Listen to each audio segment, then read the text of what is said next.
600 खजन जो बाग वा अजो 10 रुपया दींदे भी तोखे तकलीफ वा वह अब ज़कात जी हे त खैरात पियो करे ये ज़कात ना है ये इजाफी शय है खैरात पियो करे अजो तू ई मां ज़कात ॾियण लाइ तैयार ना आहियूं अजो अल्लाह जे वाट में ख़र्च करण लाइ तैयार ना आहियूं अहले सुन्नत जा मदरसा बंद पिया थींदा वञनि तोखे ख़र्च जी तौफ़ीक़ कान्हे मुंहिंजा भाउ अज़ीज़ हा बाक़ी मां जहिड़े जी ख़ुशामद ते तोखे 1000 रुपयो ॾींदे बि सुख आ 500 रुपया ॾींदे बि तोखे सुख आ छो 4 माण्हू ॾिसंदा 4 माण्हू वाह वाह कंदा वाह साईं रुस्तम ख़ान तो 1000 रुपयो साईं ते छटियो आ वाह फिलाना ख़ान तो 500 रुपया ॾिना मां चवां थो ये तू मूंखे 500 रुपया न ॾे तू लाड़काणे जे कंहिं वॾे रोड ते का ज़मीन हथ कर हिन फ़कीर सिकंदरीअ जे हवाले ज़मीन कर त उते तोखे शेरे मुस्तफ़ा जे नाले ते इस्लामिक यूनिवर्सिटी ठाहे ॾियां जिथे तुंहिंजा बच्चा पढ़ंदा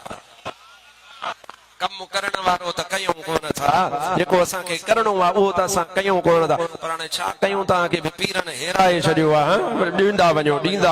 ऐं असां बि हड़प गड़प सभु हिलाल दम मस्त कलंदर लाल अबा सचन पीरनि खे मञीदा आहियो या कोन मञीदा आहियो अल्हम्दुलिल्लाह मञीदा आहियूं असां पाण निस्बत वारा आहियूं बेनिस्बता कोन आहियूं निस्बत वारा आहियूं मुंहिंजा भाउ अज़ीज़ पर ॻाल्हि सोचण जी आहे मां ठगनि जी थो ॻाल्हि कयां ऐं जेको मुंहिंजी ॻाल्हि ते चिड़ंदो पक सम्झजां पंहिंजे पाण खे पाण ठग थो सम्झे तॾहिं तो चिड़े मुंहिंजा भाउ तोखे हेराए छॾियो तो ॾींदो वञ ओ भई या फबा या फबा या फबा या फबा या फबा या फबा रुगो ॾोकड़ वा मुरीद जे खीसे ते नज़र वा मुंहिंजा भाउ अज़ीज़ अल्हम्दुलिल्लाह सुन्नत जमायत जे रूप में जेकॾहिं को ठग आ त उहो सुन्नी नाहे बाक़ी असां सुन्नत जमायत जा पीर मुर्शिद मुस्तफ़ा जा सच्चा ग़ुलाम आहिनि असां उन्हनि जा ग़ुलाम आहियूं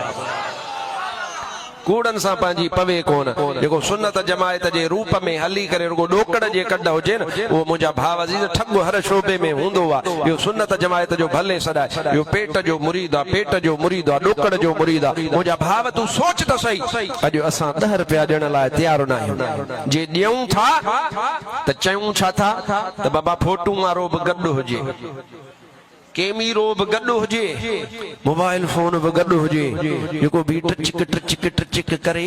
भी फोटो कढे त बाबा फिलाणे अल्लाह जे वाट में खर्च कयो सो मौलवी साहब के ॾिनई मौलवी साहब मथो इहो भी चङो कम आहे कोई बि कोन थो पर मुंहिंजा बा असुल कम थो ॾसे